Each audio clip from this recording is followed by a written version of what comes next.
Hi అండి. అందరికీ నమస్తే. మళ్ళీ వచ్చేసాను మీ కుట్టిని. సో, ఈరోజు ఒక స్పెషల్ రెసిపీ అదేంటంటే అందరికీ ఇష్టం, అందరికీ తెలుసు కానీ చాలామంది పెట్టమని అడిగారు. గుడ్డు, బంగాళదుంప, రొయ్యలు.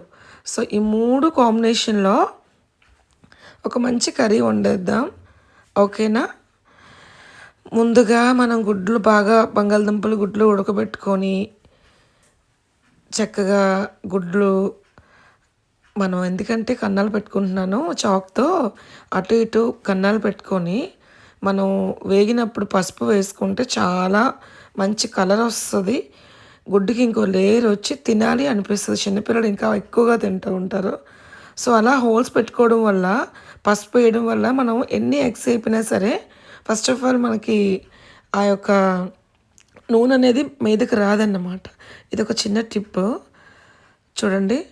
అవి వేగిన తర్వాత మంచి బంగారం రంగులోకి వస్తాయి. పసుపు వేసానా, పసుపు వేసి బాగా డీప్ ఫ్రై చేసుకున్న తర్వాత మనకేం అవ్వదు, దగ్గరుండి కూడా ఫ్రై చేసుకోవచ్చు. సో, అయింది. యెల్లోగా కనిపిస్తున్నాయి. తీసేసిన తర్వాత రొయ్యలు వేసాను. రొయ్యలు వేసి బాగా కలుపుకున్న తర్వాత బాగా మగ్గాలి. మగ్గిన తర్వాత బాగా కలుపుకోవాలి. సో, వెంటనే ఉల్లిపాయ, మిరపకాయ, టమాటా ఈ 3 వేసుకొని బాగా ఫ్రై చేసుకోవాలి.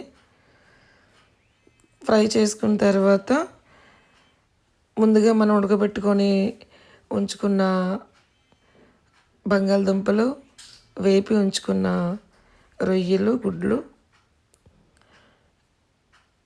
ఉంచుకున్న తర్వాత ఇవన్నీ బాగా వేపుతూ ఉండాలి. వేపిన తర్వాత ఉప్పు, కారం, పసుపు ఈ 3 మాత్రమే వేస్తాను. మీకు బాగా తెలుసు నేను ఎలా కుక్ చేస్తానో. ఈ 3 వేసుకోవాలి. వేసుకున్న తర్వాత బాగా ఫ్రై చేసుకోవాలి. ఎక్కువ మొత్తం ఉల్లిపాయ, టమాటా, మిరపకాయ మొత్తం అంటే విధంగా మనం డీప్ ఫ్రై చేసుకోవాలి. देखिए सिस्टर्स आपको भी ये समझ में आएगा, देख के बना लीजिए. సో, బాగా మగ్గిన తర్వాత మనం ఆయిల్‌లో వేపి పెట్టుకున్న రొయ్యలను బాగా వేయాలి. వేసి బాగా కలుపుకోవాలి. ఆ తర్వాత యథావిధిగా బంగాళదుంపలు, గుడ్లు వేసుకొని అటు ఇటు కుదపాలి. కలిపిన తర్వాత చాలా మంచి రంగులో మనకు కనిపిస్తూ ఉంటాయి. అప్పుడే తినేయాలి అనిపించే రుచి వచ్చేస్తుంది నోటి వరకు. సో, మనం చేసే కర్రీ అయితే మరి ఇంక తిరగలేదు. అందరూ తింటూనే ఉంటారు. అండ్ చూసారా ఎంత మంచి రెసిపీ అవుతుందో. మీకు తగినంత వాటర్ వేసుకొని నేనైతే కొంచెం ఎక్కువ జ్యూసీగా దింపుతూ ఉంటాను. సో, కాబట్టి ఎందుకంటే రసం అనేది డైలీ తినరు ఇంట్లో, జ్యూస్ ఎక్కువ అడుగుతూ ఉంటారు. సో, మొత్తానికైతే ప్రిపేర్ అయిపోయింది. ఇది బాగా మగ్గిన తర్వాత మూత పెట్టి తీసిన తర్వాత వచ్చే గుమగుమలంతా కూడా ఆస్వాదిస్తూ అబ్బబ్బబ్బా! ఇల్లు మొత్తం స్మెల్ వచ్చేసింది. గుడ్డు బంగాళదుంప అంటే చిన్నప్పటి నుంచి మనందరికీ బాగా ఇష్టం.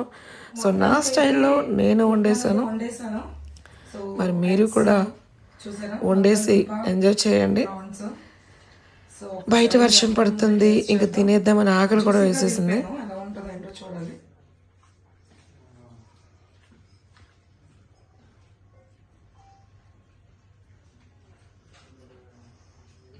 ఈ గుడ్డు చూసారా, పసుపు వేసి వేపితే ఇలా వస్తుంది. సో, టేస్ట్ కూడా అయితే చాలా బాగుంటుంది.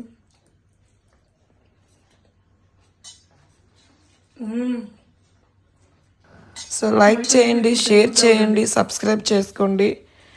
Anchor Shweta from Vizag.